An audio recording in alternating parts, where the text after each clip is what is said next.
Bonjour à tous et bienvenue dans les royaumes de Kia. Alors, aujourd'hui, on va parler du prochain tournoi auquel je vais participer, donc ce dimanche, le dimanche 6, le tournoi Morne-Plaine, organisé par la Team Bleu. Alors, avant, petit rappel, au-dessus de moi, vous voyez, hein, donc un grand merci à Crank Wargame qui est devenu le sponsor de la chaîne, que vous verrez bientôt ces tapis de jeu d'excellente qualité dans les rapports de bataille de la chaîne. N'oubliez pas aussi que vous avez une promotion chez eux jusqu'au 9 février, donc il vous reste exactement 6 jours. Vous tapez Royaume quand vous commandez des tapis chez eux ou autre chose, et vous allez avoir une petite réduction grâce à la chaîne. Voilà. On va pas se lancer dans le vif du sujet, hein. Donc, Morne-Plaine, le tournoi organisé par la Team Beaujeu. Donc, ce tournoi se déroulera à Louvain-la-Neuve. C'est un tournoi de 12 joueurs. Donc voilà, un tournoi à 2000 points. Donc le full pain n'étant pas obligatoire, mais il y aura un prix de peinture. On va voir tout ça parce qu'ils ont fait une feuille de scoring peinture. Donc on verra tout ça. Donc le tournoi a lieu. Je vous avoue que malgré le Covid et tout ça qu'il y a pour l'instant, ben, j'ai hésité à y participer. Mais les organisateurs ont fait ça vraiment bien dans les règles, avec des règles très strictes là-dessus, avec toutes les autorisations en poche. Donc voilà, donc je me suis dit, bah, ça fait longtemps, un petit tournoi, ça fait toujours plaisir, donc on va se lancer. Première chose qu'on va regarder avec vous, bah, c'est déjà le règlement du tournoi. Donc on va commencer par le règlement, on fera le scoring peinture, et évidemment ce qui nous intéresse le plus, c'est le pairing et les listes, ça on verra à la fin évidemment. Donc voilà, donc le petit règlement, alors le règlement je vais y passer vite, hein, mais c'est juste vraiment pour vous montrer qu'ils ont vraiment bien tout pensé.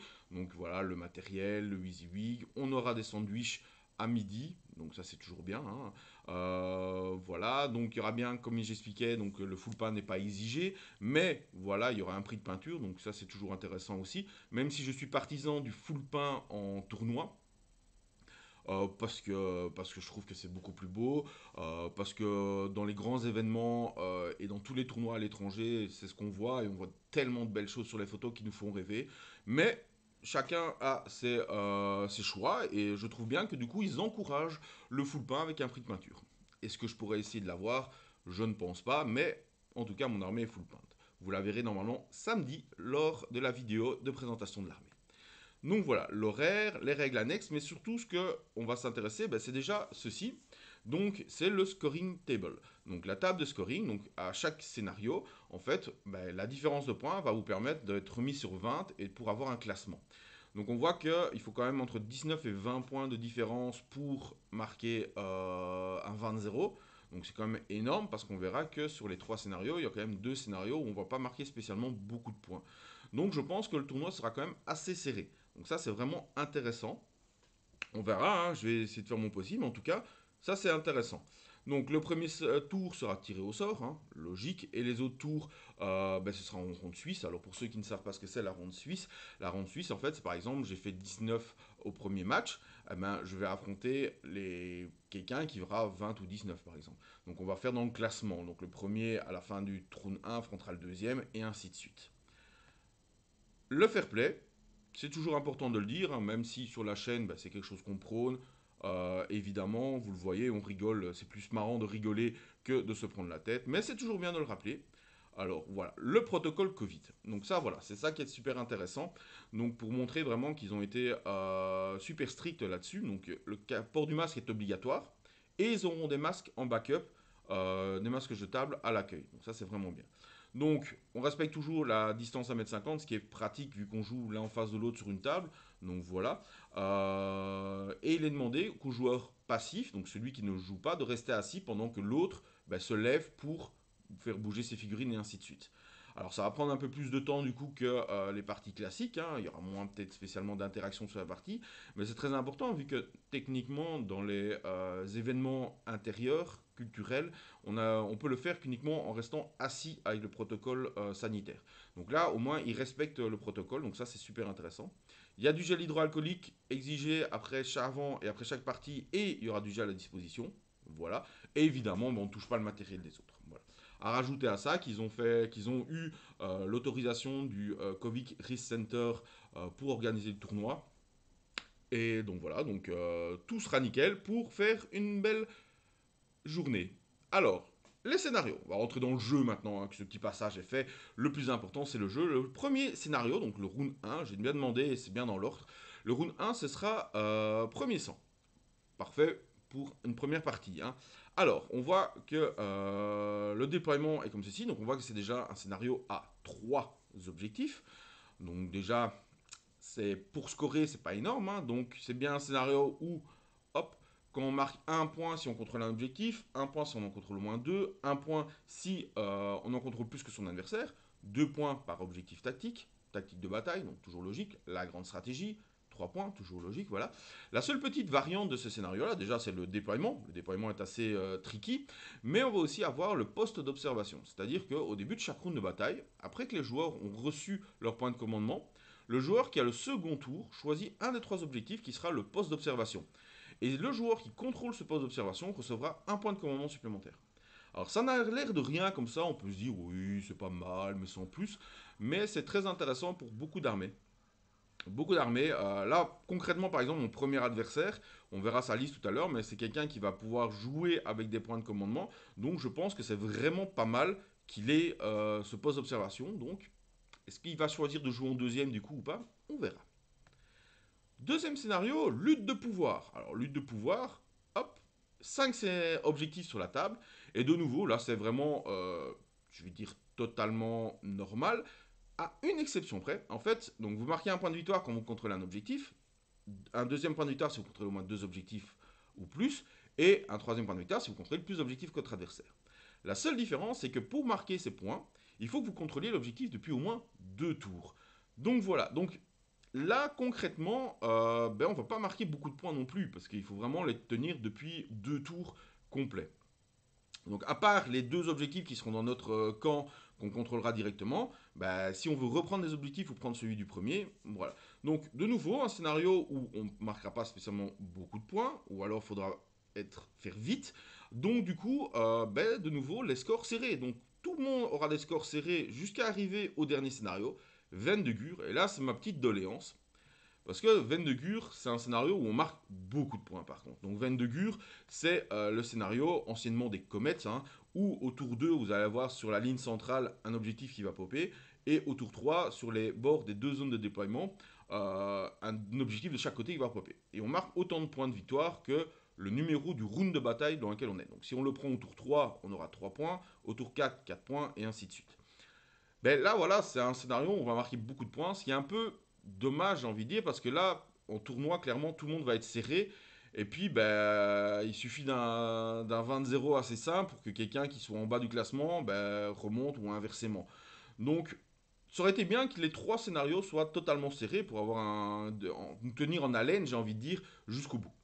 Mais, voilà. C'est intéressant, c'est des scénarios qu'on voit pas spécialement, enfin moi en tout cas, les quelques tournois que j'ai fait, à part Vendegur, Premier Sang et Lutte de pouvoir, c'est des scénarios que j'ai pas spécialement vus. Donc moi c'est intéressant, moi j'ai bien envie d'y être. Deuxième phase qu'on va voir, c'est la phase du scoring de peinture. Alors pour le scoring de peinture, pour le prix de peinture, ils ont quand même fait une grille assez complète, je trouve, voire très très très complète, peut-être trop complète. On ne sait pas, on verra sur le fond, mais c'est intéressant parce qu'au moins on a directement les bases pour dire voilà, vous voulez avoir un prix de peinture, eh ben, regardez, vous savez même presque vous-même comptabiliser les points que vous avez. Code couleur, 3 couleurs, oui, non, sur 10. Moi, ce qui m'embête un peu dans ce critéré, c'est que il y a oui, donc j'ai bien 3 couleurs sur mon armée, oui, mais pourquoi le sur 10 en fait? Je comprends qu'ils viennent remettre des points, hein, mais pourquoi sur 10? Qu'est-ce qui va noter cette différence? J'ai envie de dire, oui, j'ai 3 couleurs, quelqu'un d'autre a 3 couleurs, pourquoi est-ce que j'aurais 7 et lui 8 par exemple? Voilà. Peut-être l'homogénéité des couleurs, ou ainsi de suite. Voilà. Donc en tout cas, ça c'est déjà un point que mon armée va remplir. Plus de 7 couleurs, avec des dégradés et des effets compris, de nouveau, si c'est sur toute la figurine, oui, j'ai plus de 7 couleurs, le socle compris et ainsi de suite. Dégradés, j'en ai, des effets, oui, je suppose, donc on verra. Pour le travail de la peinture, alors, peinture lisse. Alors, moi qui fais beaucoup de brossage à sec, parce que j'aime ça, je fais des lavis pour atténuer et ainsi de suite. Je vois pas c'est quoi pointure lisse, mais je suppose que oui. Dégrader la vie et tout ça, il n'y a pas de souci, ça j'en ai. Pochoir, frienne, réalisation particulière. Alors, pochoir, frienne, non. très difficile sur des dragons de le faire. Par contre, réalisation particulière, oui, toutes mes figurines sont converties de mon armée. Donc voilà. Socle, bien sûr, vous connaissez mes socles, hein, mes socles de plage, avec de l'herbe, avec de la mer, avec du sable et ainsi de suite. Donc le socle réalisé, oui. La difficulté, ben oui, c'est pas du tout facile de le faire, donc voilà. Cohérence de l'armée, clairement, oui. Mon armée est très cohérente, hein, vous le verrez. Donc voilà. Donc je trouve ça super intéressant. J'aurais aimé un peu plus d'explications sur les trucs. Mais en tout cas, c'est très détaillé, c'est très intéressant. Donc au moins, on sait dans quoi on met les pieds. Donc voilà, déjà bravo à eux pour avoir fait une grille comme ça. Je trouve ça super intéressant. Allez, on va passer au vif du sujet, hein, ce qui vous intéresse le plus évidemment. C'est parti, le pairing et les listes. Alors, je fais la vidéo assez tard parce qu'il y a quand même eu pas mal de désistements, de remplacements, d'erreurs dans la liste qui a été corrigée après. Donc voilà, là normalement ça ne bougera plus, je l'espère, parce que la vidéo est faite. Donc voilà, mais voilà, là vous avez la toute dernière version du pairing. Donc, table 1, on va avoir Scarossar contre Sidious. Table 2, Johnny Toy contre Biwis. Table 3, Kuhn contre moi. Table 4, Pingouin contre Ghost 44. Table 5, le raccornu Mr. Badweed. Et table 6, Bird of Prey contre Snadjan. Donc, comme on fait d'habitude, hein, je vous présente les listes sans rentrer spécialement dans les détails, hein, parce que j'aime bien que vous découvriez par vous-même les listes et tout ça. Et on va aussi donner notre petit pairing. Et comme d'habitude, ben, j'attends vos résultats, hein, vos pronostics, dans les commentaires. Hein, les amis, vous savez que j'aime bien ça, c'est toujours marrant. Alors, première liste, ben, on va directement commencer par Scarossar. Alors, Scarossar, Thomas Trillet, très très bon joueur, hein, qui est membre de l'équipe ETC, donc pour les Worlds de Age of Sigmar, hein, donc l'équipe Le Cercle, donc voilà, très très forte. Donc on va le voir qui vient cette fois-ci avec du Sublime Graveler. Donc Thomas, historiquement, est un des joueurs de la Death. Moi en tout cas, je l'avais toujours connu avec la Death. Je sais qu'à un moment, il est passé sur la Destruction. Mais voilà, lui, c'est la Death, ça a toujours été la Death qu'il adorait. Et là, je vois qu'il revient à ses premiers amours.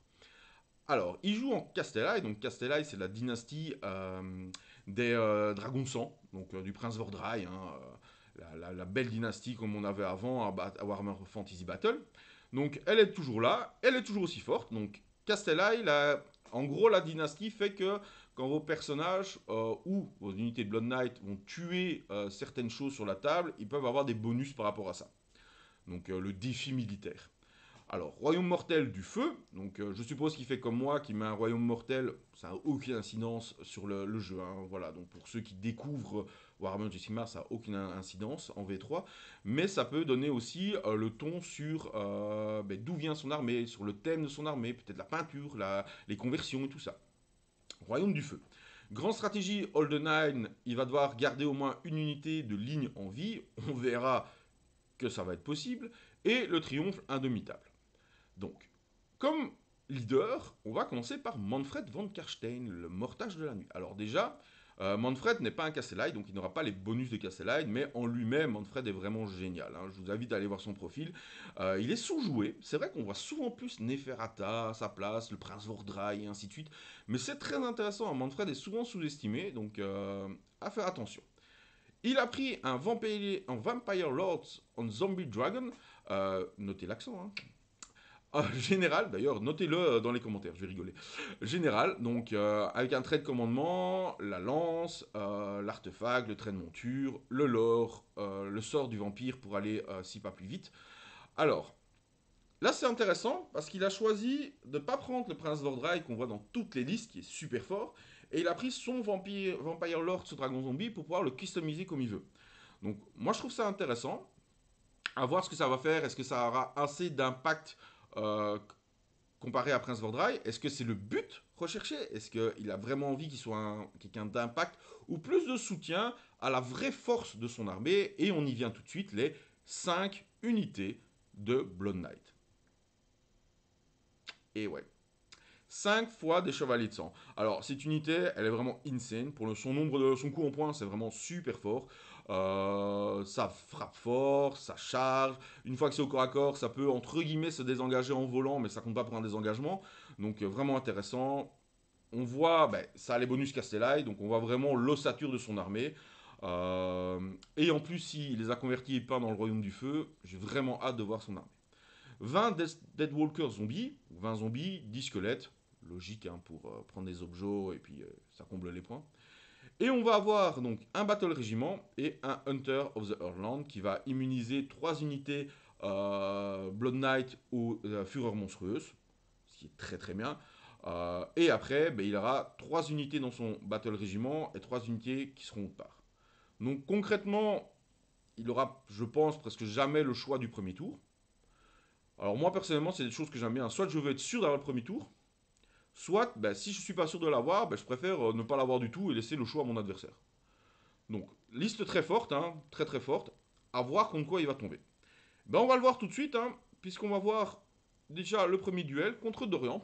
Et Dorian, cette fois-ci, que vous avez déjà vu sur la chaîne, est venu avec ses Daughter of Cain. Alors, le temple de Célébron, royaume de Gur, Hold the Line, donc de nouveau, il faut garder une unité, inspirée. On va avoir la Bloodwrack Medusa qui sera son général, donc avec le trait de commandement, la maître des illusions, le Whisper of Dead et le Mirror Dance. Je ne connais pas assez le bouquin pour savoir ce que ça fait, parce que généralement, c'est une armée que j'affronte souvent, et la Méduse n'a pas vraiment un impact, j'ai l'impression. En tout cas, de ce que je vois dans mes parties. Après, je joue des armées très rapides, peut-être qu'elle n'a pas d'impact à ce moment-là. Par contre, ce qui a un gros impact, si je puis dire, on a Moratti, évidemment, avec la Shadow Queen et la petite Moratti. Et puis, on va avoir ben, une liste, somme toute, au départ un peu classique, avec un petit twist à la fin. 15 serpentires, 10 serpentires. Alors, les serpentires, je vous rappelle, hein, c'est 2 tirs par serpent, donc c'est l'unité de 15, c'est 30 tirs. Moratti peut la faire tirer pendant la phase de héros. Donc techniquement, si Dorian joue convenablement, ben, il peut faire 60 tirs qui fait des BM au premier tour. Voilà. Ça résume tout. Hein. Et après, on vient se plaindre des archers luminettes. C'était une blague. Alors, 10 Witch Elf pour des cordons, prendre des objectifs et ainsi de suite. Et alors, le petit twist, c'est 3 Akelian Ishlangard. Alors, les Akelian Ishlangard, c'est pour les idonettes, c'est les murènes de défense. Donc, c'est des murènes qui ne sont pas affectés par. En fait, qu'on ne peut pas modifier leur sauvegarde d'armure. L'adversaire ne peut pas modifier leur sauvegarde d'armure.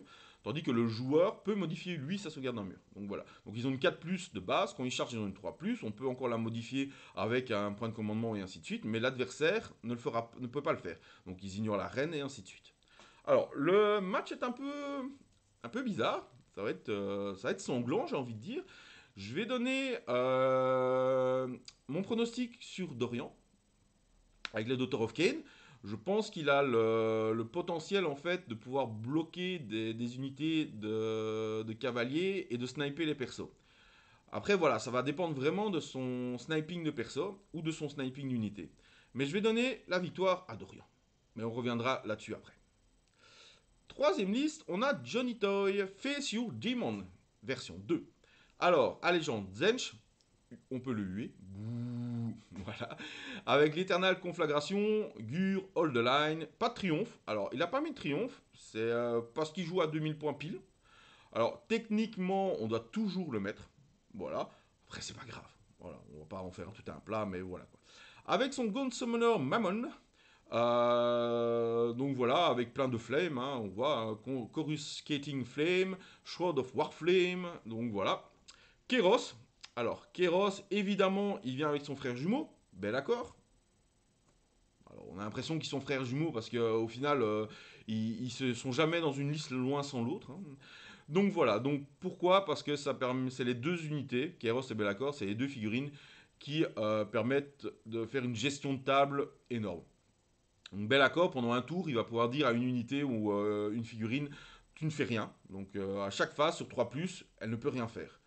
Si en plus, il y a un double tour pour son adversaire, ben c'est pendant les 2 tours de son adversaire, puisque c'est jusqu'à sa prochaine phase de héros en fait. Donc ça c'est très très très fort.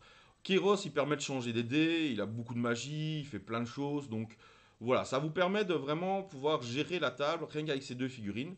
Le Blood Script qui permet de faire relancer les sorts aux unités de Zench, donc très fort aussi. Évidemment, on sort pas sans l'unité la plus cheatée du jeu, les 2x10 pink, hein, qui se divise en 20 bleus, qui se redivise en 20 brimstone. Donc au final, on voit, ah mais 10 figurines, c'est bien, mais au final, c'est pas 10 figurines, c'est 50 figurines. Voilà, 3 petits flemmeurs. le spell portal et le soul bridge, donc pour l'ATP et le spell portal pour lancer des sorts, un sort beaucoup plus loin. On voit qu'il a mis le battle régiment. Alors, il sera en 3 pauses. Donc, intéressant. Est-ce que, je ne sais pas, est-ce que ça n'aurait pas été plus intéressant de prendre Warlord par exemple pour que tous ces sorciers aient un sort de plus? Ça aurait pu être pas mal parce que là il est en 3 pauses, donc généralement contre les armées qui veulent vraiment commencer, qui sont en une voire 2 pauses, il commencera après. S'il va jouer contre des armées qui s'en foutent de savoir qui commence, bah, elles auront plus de pauses. Donc 3 pauses, en fait 3 ou 4 pauses, c'est vraiment là où on se demande. Est-ce qu'on le fait, est-ce qu'on le fait pas? Peut-être qu'il aurait dû prendre un Warlord pour avoir un sort supplémentaire. Peut-être qu'il a déjà assez de sorts hein, avec Zench, on ne sait jamais. Donc voilà, on voit qu'il a déjà beaucoup de sorts. Donc c'est vraiment pas mal.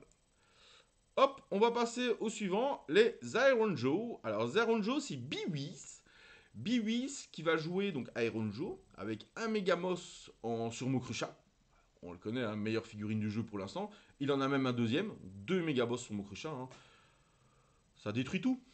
Voilà, quand ça charge, ça détruit. Voilà, et ça va charger. Vous pouvez en être sûr. Donc, très fort.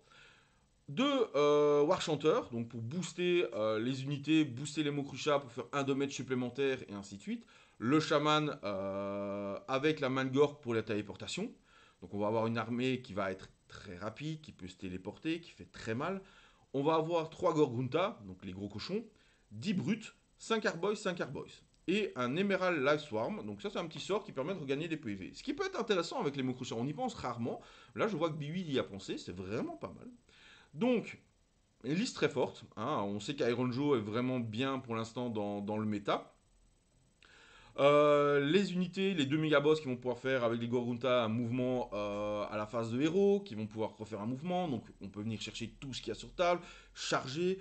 C'est vraiment pas mal. Là par exemple, il a complètement décidé de ne pas jouer en décider qui joue en premier. Hein. Par contre, il a un Warlord, donc il a ouvert un artefact supplémentaire, et Hunter of the Earthland sur ses unités pour éviter les monstres. On voit les Orc Boys qui sont souvent sous-estimés, et pourtant à 85 points, ben, c'est quand même des unités qui sont bonne sauvegarde, 2 points de vie, qui tapent fort, donc pour prendre les objets c'est super intéressant. 10 brutes, ben, comme leur nom l'indique, hein, c'est des vrais brutes, ça va faire très mal. Les Gorgunta, très fort. Donc ça, c'est une liste qui peut faire très mal, hein, mais vous allez voir que toutes les listes sont vraiment très mal. Table 3, on a Kuhn, donc mon adversaire, qui va jouer Flèche Eater courte. Alors Flèche Eater courte, on n'a pas là, hein, souvent l'habitude de les voir, et pourtant ça peut faire très mal. Donc il est en Blister Skin, qui est celui qui va booster les monstres en fait, donc ça va déjà faire plus 2 en mouvement à toute son armée. Quand on voit que son armée a des mouvements 14, 12, 10, 12, 12 ou 12, ben ça va passer à 16, 14, 12, 14, 14, 14, 14. Ça va aller très vite. Et comme vous verrez mon armée, bon, on va dire que c'est une partie qui va aller très vite. Hein. Donc le général sur Terror Guest, donc il peut invoquer des unités, qui va faire, voilà, il va booster vraiment son armée, il va faire très mal, il peut relancer ses jets pour toucher, et ainsi de suite. Ça va être ma cible, vraiment. En fait, si je parviens à le tuer, je serai bien. Si je ne parviens pas à vite le tuer, il va me faire très mal. On a un courtier infernal, donc le crypt courtier infernal qui va booster les crypt flayers, parce qu'on voit qu'il va en jouer beaucoup. On a un Vargulf courtier qui va permettre en fait de relever les crypt flayers. Alors là, c'est mon grand point d'interrogation parce que le Vargulf, il est très bon. C'est une figurine que j'aime beaucoup, hein, qui se débrouille bien, qui est pas mal, qui est fort, et qui est surtout là pour ressusciter aussi les unités derrière. Et je trouve que ces unités sont un peu petites. Ou alors elle va vraiment accompagner uniquement celle de 6 pour essayer de les ressusciter. Il a le Big Drog Fortica, donc c'est le méga gargant allié, donc là par contre ça fait mal, hein, je le connais, hein, vous savez bien, je joue une armée de méga gargants, donc en plus c'est celui qui frappe fort, c'est le Gatebreaker, donc voilà, un peu peur. Et on a 2 unités de 3 Crypt Flayers, une unité de 6 Crypt Flayers, donc là par contre c'est des unités qui vont très vite, qui font mal, donc vraiment pas mal, qui sont, 2 de ces unités en plus sont immunisées aux effets des monstres. J'ai que des monstres dans mon armée, donc c'est moins cool, dont celle de 6. Et on a un petit Warlord aussi à côté pour avoir un deuxième artefact. Donc voilà, liste très forte, c'est une liste qui me fait peur, hein. Franchement, c'est une liste qui va me faire peur dans mon armée. Ça va jouer à des détails, donc surtout que le scénario veut qu'on se rencontre au milieu de table. Donc j'aurais préféré un scénario où je pouvais tourner autour, mais voilà. Donc, pas sûr de passer le premier tour, hein, mais on verra. Et évidemment, oui, Charnel Trône, il a évidemment le décor qui est très fort. Mais du coup, on va découvrir ma liste. Alors, je vais la survoler, hein, vous la découvrirez en détail dans la vidéo de samedi, avec les figurines et tout. Donc, on va avoir donc, les Chevaliers du Bayou, hein, mon armée de Stormcast Gobelins Éternal. Donc, on va avoir en Celestial Warbringer, Royaume de Jiran, c'est le Royaume de la vie. Beastmaster, il faut qu'il y ait au moins un monstre qui survit à la fin de la bataille. Ho ho ho, j'ai que des monstres. Et voilà, alors j'ai un Knight Draconis comme général, donc voilà, hein, donc un général sur dragon. On va avoir Karazai, le gros dragon, 3x2 Stormcast, Stormdrake Guard, j'arrive jamais à le dire, et 5 cris revenants en alliés qui vous permettent de se téléporter sur des objectifs. J'ai Battle Régiment, ce qui me permet d'être en 2 poses. Voilà, je ne rentre pas en détail dans ma liste, hein, vous avez la vidéo qui va sortir samedi. Liste suivante, on a Captain Pingouin, on a Flo. Alors, Flo est un joueur de longue date de Magotin of Nurgle, et je pense qu'il a tellement prié son dieu qu'il a reçu un Battle Tome totalement génial. Enfin, personnellement, c'est mon avis, hein, mais le Battle Tome Magotin of Nurgle est une pure pépite. D'ailleurs, les 3 Battle Tomes V3 qui sont sortis sont des pures pépites. J'attends vraiment l'Idonet, le Fire Slayer avec grande impatience. Les Nightoon d'Author of Ken un peu moins. Et alors, les 2 surprises en été. Mais on reviendra ça plus tard. Alors, Captain Pingouin en Mag of Steel Nurgle, donc en Droning Guard, du Royaume de Gur, Holdeline. Holdeline, c'est bien avec Nurgle parce qu'il faut aller pour cherper ses lignes, évidemment. On a Blob et Orgoth, donc ça c'est les deux les Spew, donc c'est les espèces de grosses limaces avec des Magotkin dessus, très très fort, très fort. Je pense, si ma mémoire est bonne, que l'un d'eux c'est celui qui booste les humains et l'autre c'est celui qui se guérit à chaque fois. Si vous ne le tuez pas, il guérit tous ses PV. Donc très fort, hein, voilà, c'est des monstres en plus, voilà. Le Lord of Affliction, c'est le général humain sur mouche, super fort, ça va vite parce que mine de rien, toute son armée, à part les 10 Plague Bearers, vont en vitesse 8. Pour du Nurgle, où ils ont enlevé tous les bonus de vitesse, c'est vraiment pas mal. C'est très résistant. Il a 3 fois, 3 fois des Plague Drones. Excusez-moi. 3 unités de 3 Plague Drones, voilà. Donc ça, c'est les mouches démons. Donc beaucoup d'attaques. Mais qui dit beaucoup d'attaques fait beaucoup de points de maladie. Donc beaucoup de blessures mortelles. C'est résistant. Les 10 Plague Bearers, ben, c'est quand même 20 PV, protection à 5 sur un objectif. Faut aller les chercher. Et alors les 4 plus Gold Blight Lord, donc ça c'est les mouches version humaine. C'est fort, hein. Tout en 2 poses. C'est très fort. C'est une liste vraiment, voilà, c'est une liste difficile à dire parce que c'est une liste très résistante mais très forte. Et j'aimerais bien jouer contre avec mes dragons parce que ça pourrait être très beau de voir des dragons, magnifiques dragons avec des gobelins dessus, affrontant ces espèces de grosses mouches de Nurgle. Donc vraiment super intéressant. Et son adversaire sera Ghost 44, qui joue aussi Magotin en Nurgle. Donc on aura une table un peu pestiférée, on va dire, hein. Mais bon, pour leur gloire de leur jeu. Alors là, par contre, c'est une liste, mais totalement différente. Alors, il joue un Great Uncle One, donc il joue le Grand Immonde, que la figurine est tellement belle. Bon, il joue Blob et Orscott, donc voilà, hein, les deux limaces. Donc on verra qui est les vrais limaces sur la table. Horticulus, ma figurine, une de mes figurines préférées, donc c'est le porte-peste sur Escargot, c'est le jardinier de Nurgle en fait. C'est lui qui s'occupe du jardin maudit de Nurgle, très bien. 3 fois une Beast of Nurgle parce que Horticulus les booste. 3 Nurglings, 10 Plague Bearers, l'Ephemeral Lifestorm pour récupérer des points de vie, hein, parce que c'est tellement logique d'avoir une nuée de la vie dans une armée de Nurgle. Ah, mon fluff me fait mal. Donc voilà. Alors, il jouera en deuxième. Enfin, il choisira qui joue. Enfin, Pingouin choisira qui joue en premier plutôt. Alors, cette liste est intéressante. Elle est pour moi moins forte que celle d'avant. Alors, je pense que c'est aussi une liste qui se basait sur l'avant Errata, où on avait Horticulus qui popait plein d'arbres, qui comptait pour plein de points d'invocation, qui faisait qu'au partir du tour 3, on pouvait invoquer style un démon majeur par tour. Ça a été erraté, donc on ne sait plus le faire.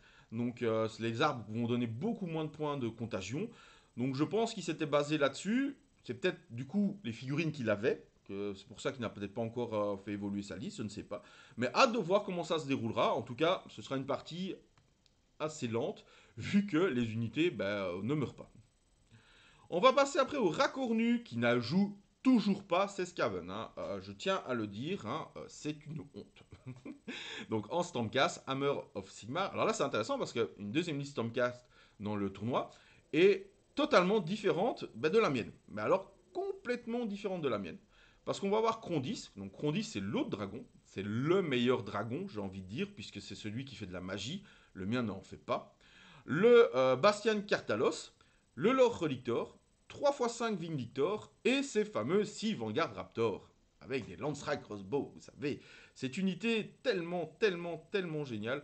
Mais bon, à 480 points, c'est normal. Mais après, c'est tellement fort, cette unité, que voilà. L'Emerald Life Swarm, comme ça, on a un petit Krondys qui récupère ses points de vie. Ce qui est pas mal, hein, parce que sur ma liste aussi, hein, mon dragon, en fait, ils n'ont pas de protection. Donc les petits dragons ont quelque chose pour gérer les sorts qui mettent des BM, mais le gros dragon pas du tout en fait. Et du coup, c'est intéressant ici qu'avec Krondys, il est mis, vu qu'il est mage, l'Emerald Life Swarm, ce qui va permettre en fait de pouvoir se guérir. Donc ça c'est pas trop mal. Hop, il va jouer, je pense qu'ils ont fait ça dans l'ordre, c'est pas mal ça. Contre Maxime qui joue Daughter of Cain. Alors, Daughter of Cain, de nouveau, une liste un peu différente. C'est super intéressant ce tournoi parce qu'au final, on va souvent avoir des listes doublons, mais qui sont différentes de la première liste. Soit complètement, comme les deux listes Stormcast, soit avec quelques détails les mêmes comme des personnages, comme les listes Nurgle, où ici, il y a les personnages et une unité qui sont incontournables, et après, on brode autour différemment. Alors, donc Maxime va jouer Morathi, la Bloodwrack Medusa, ça ne change pas. 15 Stalkers, 10 Stalkers, les Serpentires, ça ne change pas. Hein, c'est ce qui est fort pour l'instant en Daughter of Cain. 10 Witch, de nouveau, pour les cordons, pour prendre les objectifs. Et là où ça change, en fait, c'est qu'ici, il va jouer 2x5 Kinerai. Donc, c'est des unités volantes qui peuvent arriver en frappe en profondeur pour prendre les objectifs. Donc, pas mal. Il est aussi en une pause. Donc, si à un moment on tombe sur Doc contre Doc, ça pourrait être marrant. On va avoir, du coup, je pense, les deux dernières listes avec Birds of Prey qui joue Séraphon. Alors, c'est la liste du moment. Hein, le Séraphon, pour l'instant, c'est une liste qui performe énormément. Séraphon a toujours performé, mais les Thunder Lézards sont revenus sur le devant. Ce qui est bien parce que j'ai une armée depuis 2 ans de Thunder Lézards. Je vais pouvoir refaire des rapports de bataille avec vous pour la montrer. Engine of God en général, avec 2 Skin Priest et un Slan. Logique, ça ne change pas, les leaders classiques. Même si personnellement, j'adore le Carnosaur. D'ailleurs, dans mon armée à moi, j'en joue 2 dans l'armée Thunder Lézard. Maintenant, voilà, c'est un peu moins méta, on va dire, mais après, on s'en fout du méta. 20 Skink, 2 Stormdrake Dregard. Alors là, c'est pas mal, il a mis 2 dragons en allié. Un Bastiladon, un Stégadon, un Stégadon. Alors on peut se dire, ouais, mais il a 2 unités, comment ça se fait? Mais les Stégadons sont des lignes dans une armée de Thunder Lézard. Donc c'est pour ça qu'il aura assez de lignes. Alors, 20 Skink, c'est pas mal. Alors, cette liste est très forte. Très bien. Moi, je la jouerais différemment, mais après, de nouveau, c'est que mon avis. Donc, n'hésitez pas dans les commentaires à me dire est-ce que vous joueriez ça différemment ou pas. Donc, moi, j'aurais mis les 2 fois 10 Kings plutôt qu'une fois 20 pour avoir vraiment ce harcèlement sur la table, pour vraiment prendre les objectifs. Et alors, il a 2 Stégadons, un Bastiladon. En fait, les 2 fois 10 Skinks, ce qui aurait surtout permis, c'est d'avoir 2 Battle Line de Skink. Et j'aurais mis à la place de 2 Stégadons, j'aurais mis un Stégadon pour avoir ma 3ème Battle Line, sans souci. Mais j'aurais mis un 2ème Bastiladon en fait. Les Bastiladons, c'est vraiment très fort. C'est vraiment très tanky, encore plus en V3. Donc voilà. Mais la liste en tant qu'elle me fait peur. Elle est très forte. Et j'ai hâte de la voir sur table. Et son adversaire, Snadjan, hop, qui lui vient en Soul Black Gravelord. Castellite Dynasty de nouveau. Alors là, c'est de nouveau par rapport à la première liste de Thomas. Donc Castellite à fond pour les dragons sang. Price Sorcery, donc il doit garder les mages. Mais pourquoi garder les mages, vous allez me dire? C'est normal, il joue Nagash. Nagash, voilà, le Sangoku de Warhammer Age of Sigmar, avec son Genkidama, avec tous les projectiles magiques qui gardent et qui condensent et puis qui balancent. Il est devenu plus fort, il améliore la protection.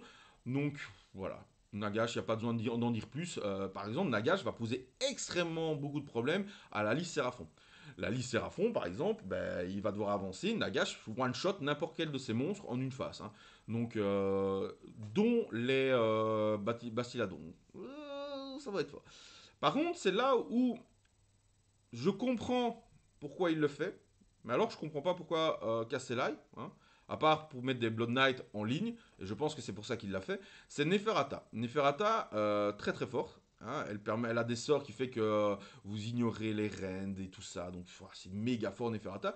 Mais du coup, en fait, ici, il ne joue Castellai que pour les 2x5 Blood Knight. Voilà. C'est un peu moins fluff, mais vous allez me dire, on va à un tournoi, on n'est pas là pour jouer fluff, hein, on est là pour gagner. L'Emerald Lightstorm aussi, hein, pour avoir un nagage vraiment intuable. 2x5 Blood Knight, 10 loups, 3 chauves-souris, hein, ça coûte rien, ça prend des objets, c'est génial. Un Battle Régiment, comme ça il est en 2 pauses, super bien aussi. Je me demande ce que je pourrais faire contre cette liste. Il faudrait que j'arrive à tuer Nagash, qui est très difficile. Il faudrait que j'ai le premier tour, mais du coup on a les mêmes pauses, donc c'est au jet de dés. Donc, encore une liste où j'aurais dû. On va revenir du coup sur le pairing, je vais donner un peu mes pronostics et je vais donner un peu mon avis général sur tout ça. Alors mon avis général, je vais commencer par là. Mon avis général, c'est que le tournoi est très ouvert, je trouve. Dû au scénario très très bien choisi par l'organisateur et au fait que toutes les listes sont super intéressantes. Toutes les listes ont des trucs forts dedans, ont vraiment des choses intéressantes. Donc pour moi, c'est un tournoi où tout le monde peut gagner. Franchement, c'est un tournoi ouvert à 100%. Mais comme vous savez que j'adore faire le jeu des pronostics et que j'ai rarement raison, donc ceux que je donne vainqueurs, ayez peur. Hein. Bon, on va faire ça. Hein, et n'hésitez pas dans les commentaires, vous savez que j'adore lire aussi vos pronostics. Allons-y. En table 1, donc Thomas contre Dorian, donc Soubla, Gravelord, Dragon de Sang contre Moratti et Daughter of Cain. Je vais donner vainqueur Dorian. Alors quand je donne vainqueur, je parle pas de 20-0, hein. Ça peut être un 11-9, hein, attention. Hein. Table 2, on a Johnny Toy avec ses démons contre Biwis avec ses Iron Joe. Ben là, pourtant, autant la liste de Johnny Toy est pour moi une des listes les plus fortes du tournoi, autant il tombe contre Saint-Némésis en fait. Parce que clairement, il ne sait pas gérer les deux Mokrucha. Et si B8 joue intelligemment, les Mokrucha vont passer à travers les démons, mais d'une force. Mais clairement, même les 10 horreurs, une Mokrucha passe à travers. Si une Mokrucha chope un des deux gros, donc Bellacore ou Kairos, bah, il va en faire du poulet grillé. Donc voilà. Donc, je vais pronostiquer l'Iron Joe. Donc, Stéphane contre moi, comme j'ai dit, ça va être hyper serré. Ça va vraiment jouer à des petits détails. Mais bon, voilà. Vous savez très bien que quand je vais à un tournoi, ben, je vais essayer de faire au moins top 2. Donc, je vais quand même essayer de me donner gagnant sur ce match-là. Même si, je le répète, Stéphane, si tu regardes la vidéo, ta liste me fait extrêmement peur. Et je sais que tu as demandé à Dorian des conseils. Et tu as totalement raison. Table 4, la table pourrie, on peut dire, hein, mauvais jeu de mots, sur Nurgle. On a Pingouin contre Ghost. Clairement, là, je pense que la liste de Pingouin est supérieure à la liste de Ghost. Donc, je vais donner la victoire à Pingouin. Table 5, le Racornu en Stormcast contre Mr. Badweed en Daughter of Cain. Je pense que c'est le pire match-up qui pouvait choper le Stormcast. C'est le pire parce qu'au final, ces gros arbalètes, en fait, elles sont très très bien pour sniper les gros monstres, les persos, les grosses unités. Et en fait, Moratti, elle s'en fout, concrètement. Je pense que les 60 tirs au premier tour des serpents, enfin même 60 plus 20, il y a 80 tirs, peuvent gérer Cron 10 sans aucun souci. Donc à voir pour le déploiement et comment ça va se passer et tout ça, mais je vais quand même dire que Maxime va passer. Et à la fin, donc on a Brian, donc Birds of Prey contre Nadjan, et c'est iconique en fait, hein, Séraphon contre Mort-Vivant. Je vais donner Nagash vainqueur aussi. Voilà. Donc, n'hésitez pas à me donner vos pronostics, hein, vous savez que j'aime ça. Ayez peur, tous ceux que j'ai donnés gagnants, parce que je rate mes pronostics tout le temps. Donc, intelligemment, pensez que c'est l'autre qui va gagner à chaque fois. Donc voilà, petit message aussi, si vous êtes resté jusqu'à la fin, pour vous remercier, hein, vous êtes toujours plus nombreux à me regarder dans mes vidéos. Donc un grand merci à vous. N'hésitez pas à vous abonner, parce qu'il y a quand même une partie, généralement il y a 60% des gens qui regardent qui ne sont pas abonnés, donc n'hésitez pas à vous abonner, hein. Un petit pouce bleu, c'est toujours sympa. N'hésitez pas à laisser un commentaire, je réponds toujours à tous les commentaires. Donc voilà, n'hésitez pas à laisser un commentaire. Et j'espère qu'on se revoit bientôt, que ce soit un tournoi, que ce soit quand les frontières seront ouvertes, aller en tournoi en France, vous rencontrer aussi, hein. J'ai beaucoup de Français qui me regardent. Voilà, donc je vous remercie de m'avoir suivi et on se dit à bientôt et amusez-vous bien.